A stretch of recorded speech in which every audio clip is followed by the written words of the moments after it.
Eksaktong alas 2:30 ng hapon noong ika-1 ng Marso taong 2012, ang karaniwang katahimikan sa Wanxiang apartment complex sa Taipei ay biglang nabasag. Mula sa basement level, narinig ang malalakas na tunog ng pagkakabagsak na hinaluan ng mga daing na puno ng paghihirap na tila nagpapabigat sa hangin sa paligid. Agad na nagsilabas ang ilang residente upang tingnan ang pinagmumulan ng ingay. Ngunit natigilan sila sa tanawin na tila eksena mula sa isang nakakatakot na pelikula. Sa pasilyo, nakahandusay ang isang babaeng wala ng malay. Mahina na ang kanyang mga braso na nakapulupot sa kanyang leeg na tuloy-tuloy ang pagdurugo. Kumalat ang kulay pulang dugo sa malamig na sahig habang unti-unting humihina ang kanyang paghinga. Hanggang sa dumating ang sandali na bumitaw ang kanyang mga kamay at tuluyang nanlambot. Mabilis naman na nakatawag ng tulong at nai-report ang pangyayari sa 119 Rescue Hotline ng Taiwan. At makalipas ang wala pang 10 minuto, umalingaw-ngaw ang mga sirena ng pulis at ambulansya sa lumang gusali. Ang mga emergency medical team ay dumiretso sa basement at agad nilang nasaksihan ang nakakalungkot na sitwasyon. Ang babae ay nakahiga sa malamig na sahig ng pasilyo, kalahating nakapikit ang mga mata, maputla ang mukha at walang senyales ng buhay. Sa kanyang leeg ay makikita pa ang malalim na sugat na patuloy na dumudugo at ang kanyang damit ay tuluyan ng nabasa habang bumubuo ng malaking kumpol ng dugo sa sahig. Kasunod nito, dumating naman ang mga investigador mula sa Wanxiang Police Station upang agad na isara ang buong lugar. Ang basement hallway ng Wanxiang apartment complex ang naging sentro ng isang karumal-dumal na krimen. Sa pasilyo, nakakalat ang mga patak ng dugo mula sa pintuan ng apartment hanggang sa kinabagsakan ng biktima. Ito ang nagsilbing tahimik na ebidensya ng kanyang desperadong pagtakbo sa huling 10 metro ng kanyang buhay bago tuluyang maubos ang kanyang lakas. Sa mismong bungad ng pintuan ng apartment, natagpuan ng mga investigador ang isang kutsilyong malapad ang talim na karaniwang ginagamit sa pagbubukas ng bunga ng betel nut. Ang ibabaw nito ay mayroon pang bakas ng dugo at ito ang itinuturing na ginamit na sandata sa krimen. Pagpasok sa loob ng apartment, bumungad ang magulong tanawin. Ang sala ay nagkalat. Mga bote ng alak at baso na may tira pang inumin ang naiwan sa mesa. May mga nakataob na plastik na upuan, malinaw na palatandaan na nagkaroon ng marahas na pagtatalo. Sa ibabaw at sa sahig, nagkalat din ang mga piraso ng papel. Nang tipunin at siyasatin ng mga investigador, natuklasan nilang ito pala ay mga ulat ng pulisya at aplikasyon para sa protective order na kamakailan lamang ay nakuha ng biktima mula sa estasyon ng pulis. Ilang oras bago siya napaulat na inatake. Ang mapait na katotohanan ito ay nagdulot ng pagkabigla sa buong investigative team. Ang mismong aplikasyon para sa protective order na may matingkad na pulang tatak ng opisyal na selyo ay ngayon ay nakahalo sa natuyong dugo sa sahig. Isang tahimik na ebidensya ng kabiguan ng sistema na dapat sanay nagbigay ng proteksyon.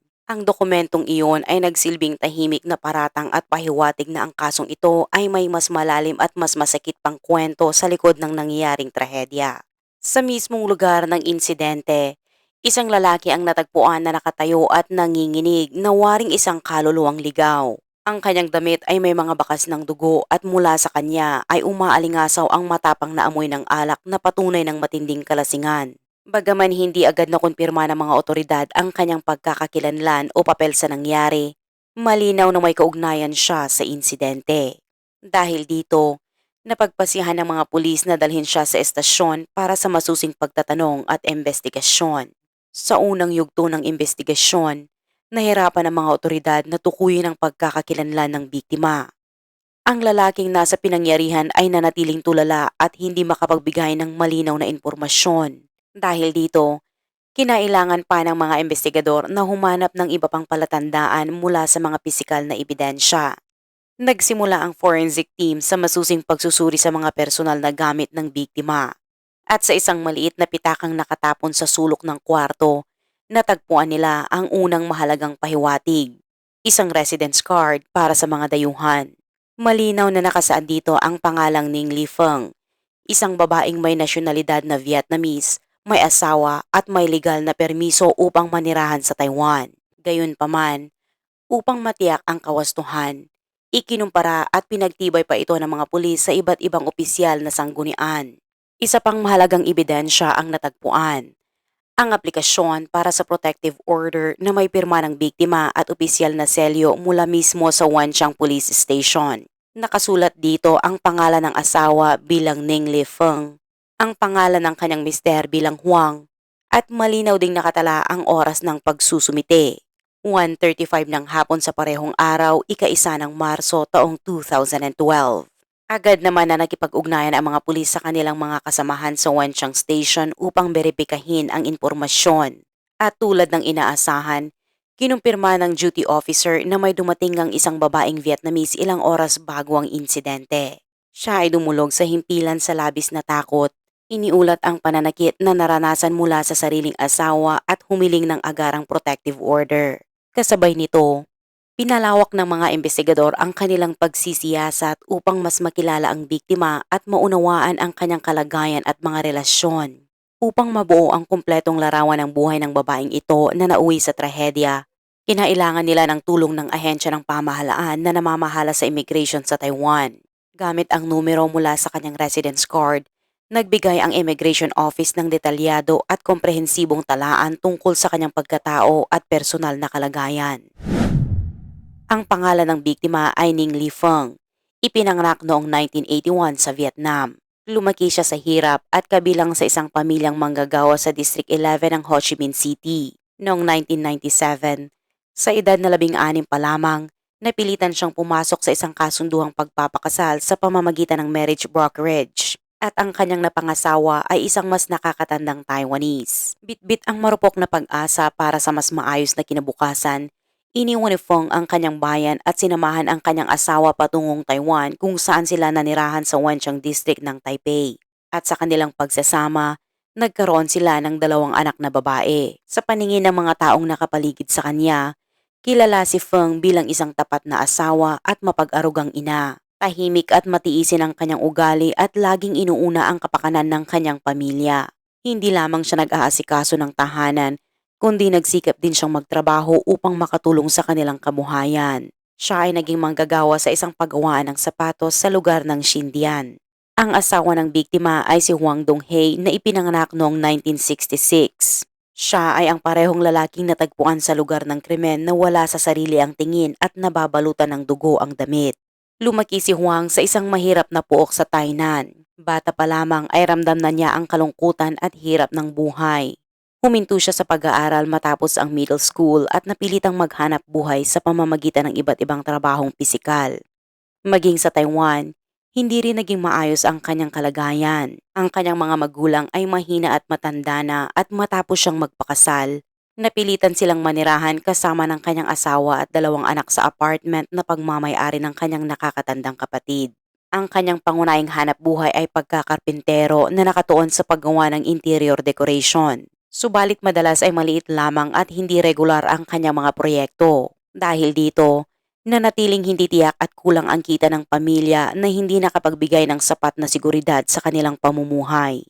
Ngunit higit na nakakaantig sa mga investigador ang impormasyong kanilang nakalap mula sa mga kapitbahay, mga detalyeng hindi nakasulat sa opisyal na record.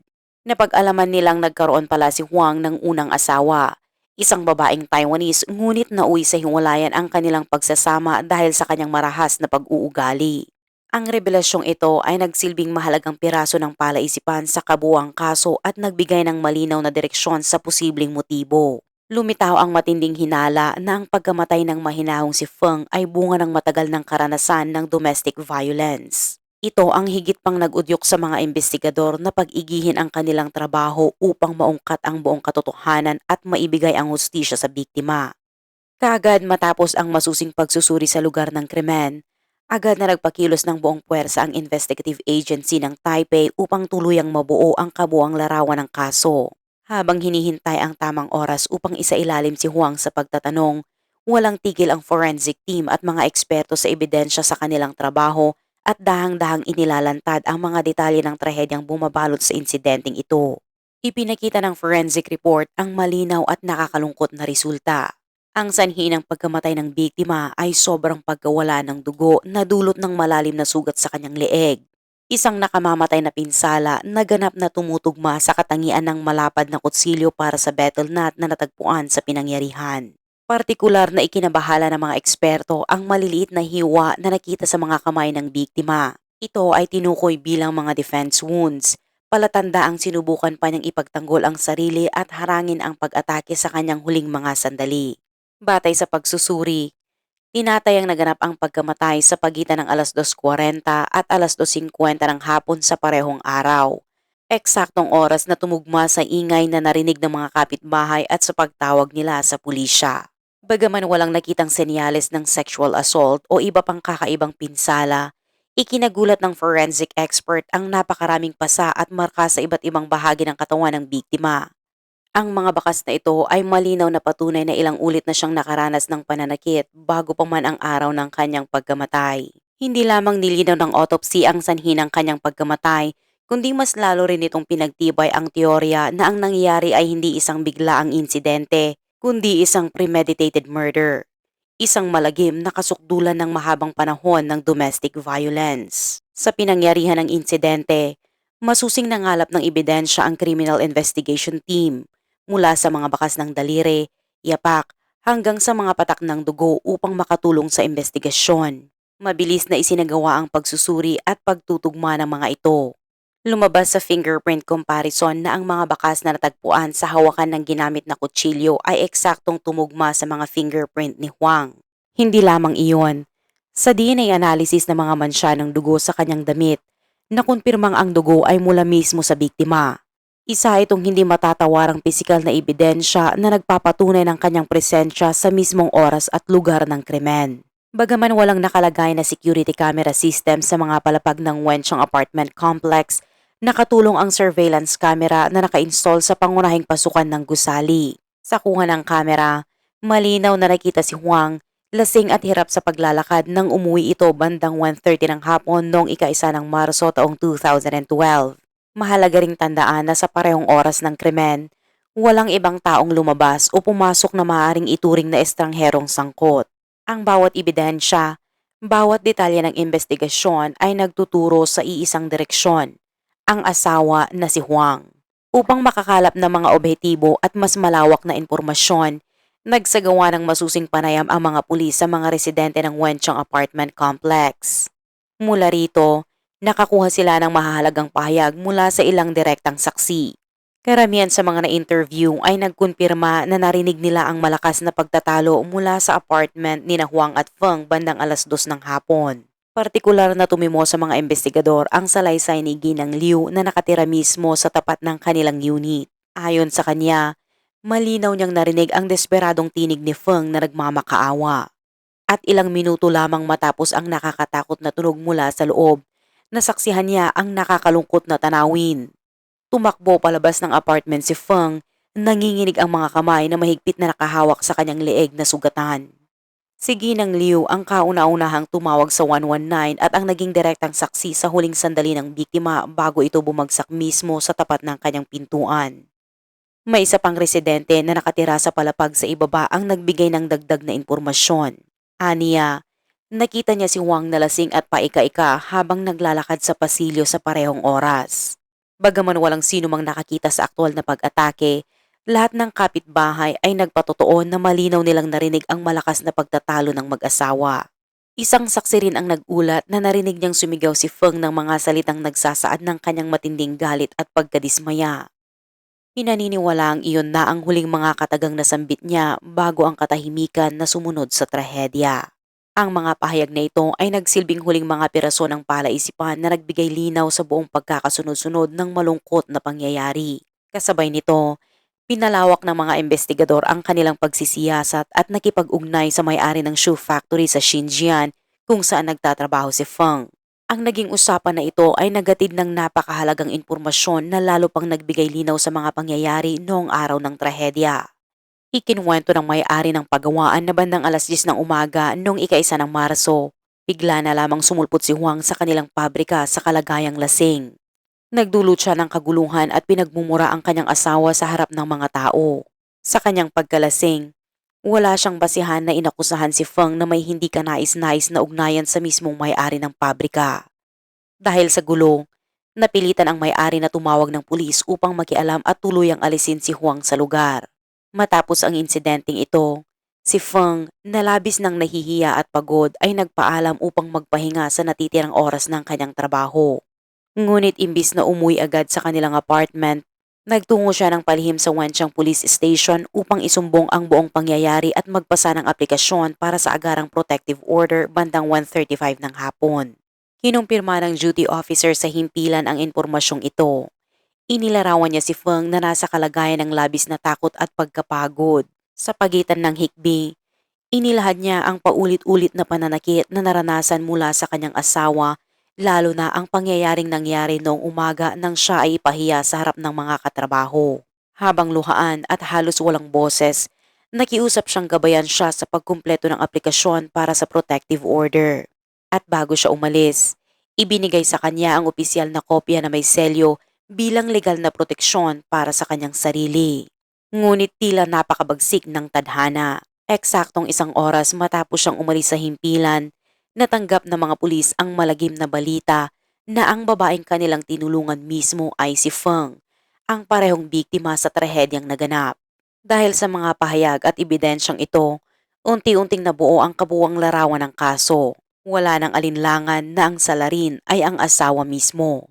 Ang natitirang tanong na lang ay kung bakit niya ginawa ito. Ano ang kanyang motibo at mga dahilan sa likod ng kanyang marahas na ginawa. Pagsapit ng gabi ng ika-1 ng Marso at umabot hanggang madaling araw ng ika-2 ng Marso sa Taipei headquarters, isinailalim si Huang sa mahabang oras ng pagtatanong ng mga bihasang investigador. Sa halip na magpakita ng pagsisisi o takot, ipinamalas niya ang tila kawalang pakialam. Maging ang anyo ng kanyang asal ay wari pang nagpapakita ng kasiyahan na para bang nakagawa siya ng isang bagay na ipinagmamalaki niya.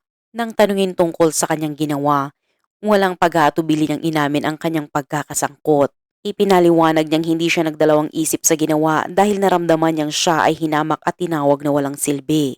Dagdag pa rito, sinabi niyang ginamit umano ng kanyang asawa ang dokumento ng protective order upang siya ay takutin. Kaya't ipinakita niyang walang kapangyarihan ang papel na iyon upang iligtas ang buhay ng babae. Ang malamig at malupit na pahayag na ito ay ganap na tumugma sa mga ebidensya at bakas na nakalap ng mga pulis mula sa pinangyarihan ng krimen. Gayunpaman, kinailangang pa ring linawin ng mga investigador ang ilang mahalagang tanong. May iba pa bang kasabwat si Huang? May tao bang nakaimpluwensya sa kanya o nagtulak sa kanya para gawin ang krimen? At ito ba ay isang planadong hakbang o isang biglaang pagsabog ng emosyon? Sa lahat ng tanong na iyon, mariin niyang itinanggi ang anumang pagkakasangkot ng ibang tao. Ayon sa pahayag ng sospek, matapos siyang pakawala ng mga pulis noong tanghali ng ika-1 ng Marso matapos ang gulo sa paggawaan ng sapatos, ipinagpatuloy niya ang pag-inom sa kanilang bahay upang mailabas ang kanyang galit. Nang dumating si Feng na may dalang protective order, muling sumiklab ang pagtatalo. Sa kanyang kalasingan, nagsimula muling magmura si Huang ngunit sa pagkakataong ito ay hindi na nahimik si Feng tulad ng dati. Lumaban siya, sumigaw ng pabalik sa kanyang asawa at ipinakita ang dokumento sabay pahayag na hihingi siya ng tulong sa batas. Ang hakbang na ito ang nag-udyok kay Huang na tuluyang mawalan ng kontrol. Dinampot niya ang kutsilyong ginagamit sa paghihiwa ng bunga ng betel nut na nakalapag sa mesa at doon niya tinuluyan ang pag-atake sa kanyang asawa. Kahit matindi ang tinamong pinsala ni Feng at nagawang makalabas sa pasilyo bago tuluyang bumagsak, hindi man lang nagpakita ng pagnanais si Huang na humingi ng saklolo. Sa halip, nanatili lamang siyang nakatayo at patuloy na bumubulong ng mga mura. Ang ganitong kawalang puso ay labis na ikinagulat maging ng mga veteranong pulis na nakaharap sa kanya. Subalit habang tumatagal ang interogasyon, napansin ng mga investigador ang tila pagsusumikap ni Huang na bigyang katwiran ang kanyang ginawa. Paulit-ulit niyang binibigyang diin ang dalawang bagay. Na siya raw ay lasing at hindi na kontrol ang sarili at ikalawa, na siya ay matinding umanong naudyok ng kanyang asawa kaya siya ay nakagawa ng ganoong kalupitan. Ngunit nang tanungin siya ng mga investigador na kung totoong nawalan siya ng kontrol, bakit isang beses lang siyang umatake at hindi pa niya ipinagpatuloy ang pananakit? Wala siyang naibigay na makabuluhang sagot. Maingat na itinala ng mga investigador ang lahat ng kontradiksyong ito dahil batid nilang magiging mahalagang ebidensya ito na maipapasa sa mga piskal para sa nalalapit na paglilitis. Nauunawaan nila na malaki ang posibilidad na gagamitin ni Huang ang kalasingan at umano'y provocation bilang estratehiya upang humingi ng kabawasan sa kanyang sintensya. Samantala, Nagsagawa rin ng masusing pagsasaliksik ang mga otoridad hinggil sa nakaraan ni Huang at humingi ng konsultasyon mula sa mga eksperto sa kriminal na sikolohiya upang makabuo ng mas malawak na pag-unawa sa ugali at asal ni Huang. Lumabas sa resulta na bagamat hindi lubusang malinis ang kanyang record, karamihan sa mga nakatalang kaso laban sa kanya ay kaugnay lamang sa mga paglabag na may kinalaman sa public disturbance habang siya ay lasing. Gayunpaman, may natuklasang mas nakakabahala sa mga lokal na talaan. Nakalista si Huang sa isang espesyal na watch list para sa mga kaso ng karahasan sa tahanan. Ayon sa mga record ng Wenchang Police Station, hindi bababa sa 3 ulit siyang naiulat na naging marahas laban sa kanyang asawa. Subalit gaya ng karaniwang nangyayari sa maraming kaso ng domestic violence, tuwing nakikialam ang mga pulis, agad itong itinatanggi ni Huang o kaya'y humihingi ng mababaw na paumanhin. Sa huli, natatapos ang lahat dahil binabawi ni Feng ang kanyang reklamo at hindi na itinutuloy ang formal na kaso. Karaniwan na sa mga kaso ng karahasang nagaganap sa loob ng tahanan ang ganitong uri ng pattern, kung saan ang biktima ay paulit-ulit na naiipit sa siklo ng takot at nakadepende sa asawa lalo na sa aspetong pinansyal. Si Feng, gaya ng maraming kababaihan sa kahalintulad na sitwasyon, ay ilang beses na piniling manahimik at ipagsawalang bahala ang pang-aabuso. Sa hindi sinasadyang paraan, nakalikha ito ng kondisyon para mas maging mapangahas ang salarin at mawalan ng takot sa batas. Ang ganitong kawalang galang sa batas ang siyang naging dahilan kung bakit lalo pang tumindi at lumala ang karahasang nagaganap sa kanilang tahanan. Sa mga pahayag mula sa mga kapitbahay at kakilala, unti-unting nabuo ang mas malinaw na imahe tungkol kay Huang. Isa siyang lalaki na may matinding makalumang pag-iisip at lubos na makapatriarkal. Para sa kanya, ang pag-aasawa ng mas batang dayuhan ay walang pinagkaiba sa pagbili ng isang taong obligadong sumunod sa lahat ng kanyang kagustuhan. Palaging ninanais ni Huang na manatili si Feng sa ganap na pagkadepende sa kanya. Walang kalayaang pinansyal, walang pahintulot na makisalamuhan ng malawakan sa labas, at obligado na tanggapin ang lahat ng desisyon ng asawa. Ang kanyang malalim na kawalan ng seguridad dahil sa mga pagkukulang sa trabaho at kabuhayan ay unti-unting nagbunga ng labis na pagsiselos at mapanirang hinala. Hindi niya matanggap ang realidad ng sariling sitwasyon kaya't pinapasa niya ito sa pamamagitan ng kontrol at pang-aapi sa kanyang asawa. Mula sa pagsusuri, napagpasihan ng mga eksperto sa kriminal na sikolohiya na kabilang si Huang sa tinatawag na tipikal na uri ng marahas na salarin na may matinding kontrol at kakayahang magpataw ng kapangyarihan. Sa kanyang pananaw, ang asawa ay hindi isang malayang individual na may karapatan, kundi isang pag-aari na tanging sa kanya lamang nabibilang. Nang maramdaman ni Huang na nawala na ang kanyang kontrol, lalo na nang si Feng ay naglakas loob na lumaban at humingi ng legal na proteksyon, pumasok sa kanya ang matinding galit at hangarin na magbigay ng malupit na aral. Ang paraan ng kanyang pagganti na isang mabigat at tiyak na pananakit ay nagpakitang hindi ito simpleng bugso ng damdamin o epekto lamang ng alak. Sa halip, malinaw itong anyo ng matinding puot at sinadyang intensyon upang kitilin ang buhay at hindi lamang magdulot ng pinsala. Nais ni Huang na parusahan si Feng dahil sa pagtangkang questionin ang lubos na kapangyarihan sa pamamagitan ng paghingi ng proteksyon mula sa batas. Batay sa masusing pagsusuri ng mga eksperto at lahat ng ebidensya at testimonyang nakalap, muling nabuo ng mga investigador ang buong pagkakasunod-sunod ng krimen. Lumitaw ang larawan ng isang trahedya sa pag-aasawa na matagal nang kumukulo sa ilalim, ngunit sa isang saglit lamang ay sumabog tungo sa isang madugong krimen. Noong umaga ng ika-1 ng Marso taong 2012, bandang 6:30 ng umaga, nagising si Feng upang ihanda ang almusal ng kanilang 2 anak. Tulad ng nakasanayan, abala siya sa gawaing bahay samantalang si Huang ay mahimbing pa ring natutulog dala ng lasing pa rin mula sa ininom kagabi. Ang hangover ay ramdam pa rin at nagiiwan sa kanya ng antok at pagkairita. Nang mamalayang maaga nang bumangon ang asawa, hindi maipaliwanag na inis ang sumulpot kay Huang. Pasaring at mura ang lumabas sa kanyang bibig, ngunit binaliwala ito ni Feng at nagpatuloy sa kanyang gawain. Pagkatapos magising ang mga bata at ihatid sa paaralan, nagbisikleta si Feng papunta sa kanyang trabaho, isang paggawaan ng sapatos sa Xinjiang. Bandang 10:00 ng umaga, habang abala si Feng sa pagtatrabaho ay dumating si Huang sa paggawaan.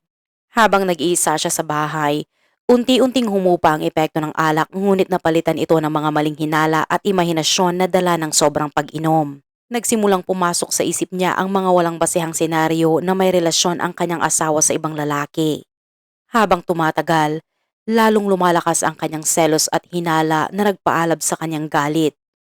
Sa bandang huli, nagpasiya siyang puntahan mismo ang pabrika upang alamin ang katotohanan.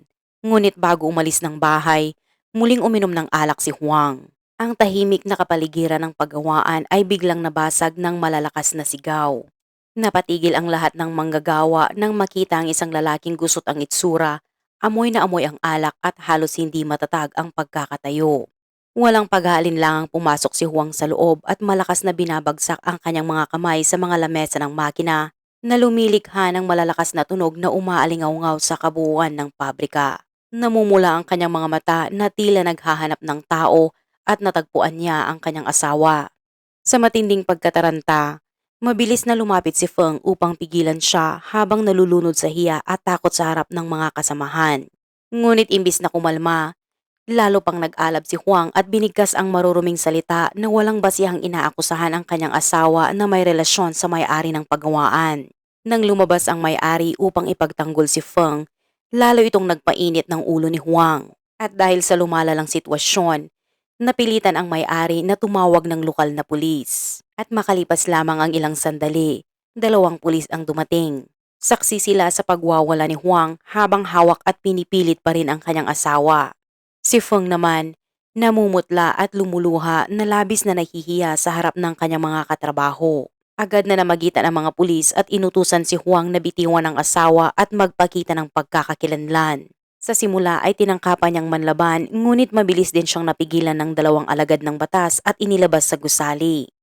Samantala, isa sa mga pulis ang nanatili upang kunin ang paunang pahayag mula kay Feng at sa may-ari ng pagawaan.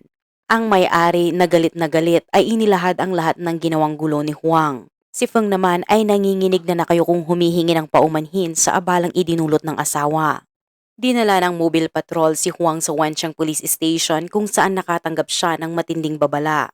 Ayon sa batas, ang kanyang ginagawang public disturbance ay maituturing na seryosong paglabag. Ngunit dahil hindi nagsampa ng kaso ang may-ari, limitado lamang ang nagawa ng pulisya. Nag-file lamang sila ng ulat. Pinapirma si Huang ng kasunduan na huwag nang uulitin ang ginawa at pagkatapos ay pinalayas siya. Bandang 12:30 ng tanghali, natapos na ang proseso at pinayagan siyang umalis. Sa ilalim ng umiiral na batas, wala silang kapangyarihang ikulong siya ng mas matagal nang walang sapat na ebidensya ng mas mabigat na krimen. Subalit isang bagay ang hindi inaasahan ng ninuman. Ilang oras lamang matapos siyang palayain, naganap ang isa sa mga pinakamatinding trahedya.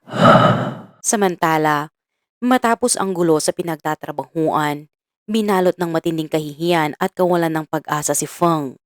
Matagal niya nang tiniis ang sitwasyon sa pag-asang magbabago ang lahat, ngunit lalo lamang itong lumalala.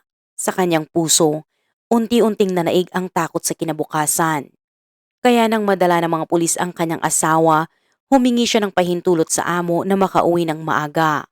Ngunit sa halip na bumalik sa kanilang bahay, dumiretso siya sa himpilan ng pulisya sa Wenchang. Bandang 1:30 ng hapon, pumasok sa estasyon ang maliit na babae na may namumugto at mapulang mga mata sa kakaiyak. Dahil hindi siya bihasa sa wikang Chino, tinawag ang isang tagasalin upang tulungan siya sa komunikasyon. At sa loob ng duty room, inilahad ni Feng ang mahabang panahon ng pang-aabuso at pagbabanta mula sa asawa, kabilang ang matinding insidente na nangyari mismo sa pabrika kaninang umaga. Pinakinggan siya ng mga pulis ng may malasakit at profesionalismo. Sabay inaliw siya at tinuruan ng mga hakbang para magsumiti ng emergency protective order alinsunod sa batas laban sa domestic violence. Bagamat iyon ang unang beses na kusang nagulat si Feng at walang naitalang nakaraang kaso, mabilis at maagap na tinulungan siya ng pulisya sa lahat ng kailangang papeles. Malinaw sa aplikasyon na inirereklamo niya ang kanyang asawa na si Huang sa paulit-ulit na pananakit at pagbabanta ng kanyang buhay, kaya humihiling siya ng kautusan ng korte na nagbabawal kay Huang na lumapit, makipag-ugnayan o gumawa ng anumang uri ng karahasan laban sa kanya. Karaniwan, ilang araw ang kailangan bago mailabas ang formal na utos ng korte. Ngunit dahil sa agarang panganib, agad siyang binigyan ng sertipiko ng pagsusumite na nagsilbing pansamantalang protective order. Bagaman pansamantala lamang, Umaasa ang mga pulis na makapagbibigay ito ng kahit kaunting panlaban o kapanatagan para kay Feng. Bandang 1:40 ng hapon, lumabas siya ng estasyon na mahigpit na hawak ang dokumento. Marahil iyon ang unang pagkakataon matapos ang mahabang pagtitiis na muling nagkaroon siya ng munting pag-asa na ang batas ang magiging sandata para ipagtanggol ang kanyang buhay. Ngunit nakatakda na ang isang malupit na wakas sa kanyang pag-uwi. Habang nasa himpilan si Feng, si Huang naman na pinalaya makalipas ang insidente ay mabagal na umuwi dala ng matinding inis at pagkamuhi. Bandang 1:15 ng hapon, pagkapasok sa bahay ay agad siyang uminom ng alak para ibsan ang galit habang paulit-ulit na nagmumura laban sa kanyang asawa. Pagdating ng 1:50 ng hapon, bumukas ang pinto at pumasok si Feng. Bago pa niya naibaba ang bag, nasilayan niya ang kanyang asawang nakaupo sa mesa, nanlilisik ang mga mata at patuloy na nagbubulalas ng mga mura. Bagaman nanginginig, nagpasiya si Feng na hindi na muling tatahimik. Buong tapang niyang inilabas ang hawak na protective order mula sa bag at iniabot sa mukha ng asawa, sabay sabing kapag ipinagpatuloy pa nito ang pang-aabuso, haharap siya sa mabigat na parusa sa ilalim ng batas at maaari pang makulong. Ngunit tinugunan lamang iyon ni Huang ng mapanuyang tawa. Agad niyang sinunggaban ang dokumento, pinunit ito at itinapon sa sahig. Napaiyak lamang si Feng sa sobrang galit at nakapagsalita ng mga salitang nakasakit sa asawa na nagsilbing mitsa ng kanyang matinding puot. Sa isang iglap, dinampot ni Huang ang matalim na kutsilyo at mabilis na itinutok kay Feng. Hindi na siya nakaiwas. Nabitawan na lamang niya ang daing habang pilit na inaalalayan ang sarili at sa desperadong pagsubok na makaligtas ay nagawa niyang makalabas ng pinto at makatakbo ng ilang metro bago tuluyang bumagsak sa pasilyo. Sa loob lamang ng ilang segundo, nagulantang ang buong palapag sa malalakas na sigaw ng mga kapitbahay. Ilang sandali pa, lumabas si Huang mula sa kanilang unit. Natanaw niya ang kanyang asawang nakahandusay at unti-unting nawawalan ng malay. May ilang kapitbahay na nagtangkang lapitan siya, ngunit bago pa man siya masugpo, kusa niyang ibinagsak ang kutsilyo at itinaas ang dalawang kamay na parabang sumusuko na. Basang-basa ng dugo ang kanyang damit, ngunit kalmado siyang nagsindi ng sigarilyo. At mula sa gilid ng kanyang labi ay lumabas ang mapang-uyam na ngiti bago siya tumigil na tila isang taong tulala, nakasandal sa pader at nakatitig lamang sa kawalan. Makalipas ang ilang minuto, dumating ang mga rumaragasang pulis at medical team. Agad na ihinatid si Feng sa ambulansya habang si Huang naman ay mabilis na dinala sa himpilan upang isailalim sa investigasyon. Pinili ng mga otoridad na agad siyang ikulong upang maiwasan ang posibilidad na tumakas siya, saktan ang sarili o makapinsala pa sa kanilang dalawang anak. Habang inilalabas ng mga pulis si Huang, nanatili siyang kalmado sa harap ng mga kamera at walang bakas ng pagsisisi sa kanyang mukha. Sa mga sumunod na linggo, masusing nangalap ng karagdagang ebidensya ang pulisya, kabilang ang detalyadong resulta ng forensic examination at testimonya mula sa pamilya ng biktima sa Vietnam. Maging ang pinakamaliit na bakas ay inimbestigahan upang tuluyang maalis ang posibilidad ng ibang senaryo. Sa huli, nakumpirma ng investigador na si Wang lamang ang may kagagawa ng pagpatay kay Feng sa loob mismo ng kanilang tahanan bandang 2:30 ng hapon noong ika-1 ng Marso taong 2012. Itinuturing na ugat ng krimen ang matagal ng alitan sa pamilya at kawalan ng pagpipigil habang lasing, kalakip ang asal na maituturing na marahas at sinadyang bawiin ang buhay ng kanyang asawa. Isinumiti ng pulisya ang buong case file sa opisina ng taga-usig para sa formal na pagsasakdal. Noong Agosto ng taong 2012, binuksan ng korte sa Taipei ang unang paglilitis. Iniharap ng mga taga-usig ang kasong kriminal laban kay Huang na may pinakamabigat na posibleng parusa, habang buhay na pagkakakulong o kamatayan ayon sa batas kriminal ng Taiwan. Iginiit ng prosekusyon na malinaw ang intensyon ng akusado na kitilin ang buhay ng kanyang asawa na saklaw ng proteksyon ng batas. Iniharap sa korte ang lahat ng ebidensya kabilang ang pag-amin ng akusado, mga forensic report at mga pahayag ng mga saksi. Samantala, nagtangka ang itinak ng abogado ng depensa na makiusap para sa mas magaang hatol. Ipinunto niya na nagawa umano ng akusado ang krimen habang labis na napukaw dahil sa kalasingan at mga insultong natanggap mula sa asawa, dahilan upang siya ay mawalan ng kontrol. Dagdag pa ng abogado, isa umanong mahirap at hindi nakapag-aral na manggagawa ang akusado kaya nararapat bigyan ng pagkakataon na magbago at makarecover. Ngunit matatag itong tinutulan ng prosekusyon. Anila, matagal nang may kasaysayan ng pananakit si Huang laban sa kanyang asawa. Ang pag-inom ng alak ay sarili niyang pasiya at hindi maaaring ipasa ang sisi sa iba. Bukod pa rito, matapos ang krimen, nanatili pa siyang kalmado at nanigarilyo habang pinagmamasdan ang kanyang asawang unti-unting nawawalan ng buhay. Ito'y malinaw na kilos ng isang taong may kamalayan sa gawa at hindi gawa ng isang taong lasing na walang kontrol. Sa kabuuan ng paglilitis, kakaunti lamang ang nasabi ni Huang at halos nakatango lamang siya sa katahimikan. Ngunit nang paulit-ulit siyang tanungin ng hukom kung siya ba ay nagsisisi, tanging bulong ang kanyang isinagot. Sinabi niya na kung mauulit ang pangyayari, didisiplinahin pa rin niya ang kanyang asawa ngunit mas dahan-dahan na lang. Ang pahayag na ito ay nagpatibay sa pananaw ng korte tungkol sa kanyang kawalan ng pagsisisi at halos siya mismo ang nagpatibay ng sariling pagkakasala. Maging ang sariling abogado ng depensa ay hindi na nakapagsalita upang mailigtas ang imahe ng kanyang kliyente matapos ang ganoong pahayag. Matapos ang lahat ng proseso, inihayag na ng korte ang hatol sa unang paglilitis.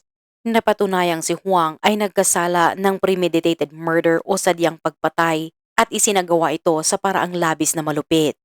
Gayunpaman, isinaalang-alang na ang krimen ay bunsod umano ng biglaang pagkakagalit at na siya ay nasa kalagitnaan ng edad na. Nagpasya ang hukuman na hatulan siya ng habang buhay na pagkakakulong at permanenteng pagbawi ng kanyang mga karapatang sibil. Nang marinig ang hatol, nanatiling kalmado si Huang sa una. Ngunit makalipas lamang ang ilang araw, sa udyok ng isang kapwa preso, nagsampa siya ng apela upang bawasan ang kanyang sintensya. Muli niyang ginamit ang lumang rason na nagawa niya ang krimen dahil sa galit at pagkawala ng kontrol habang lasing. Ngunit nang umabot ang kaso sa mas mataas na hukuman, nanatili pa rin ang desisyon, habang buhay na pagkakakulong. Ang pananakit at pang-aabuso sa pamilya, gaano man kaliit sa simula, ay hindi dapat ipagsawalang bahala. Ang katahimikan ng biktima ay nagiging puwang lamang para lalong lumala ang sitwasyon. Mahalaga ang maagap na paglapit sa batas at ang suporta ng lipunan upang maiwasan ang ganitong trahedya. Maraming salamat muli sa panonood at kung nagustuhan ninyo ang video, huwag kalimutang mag-like at mag-subscribe para hindi nyo ma-miss ang susunod nating kwento ng totoong krimen.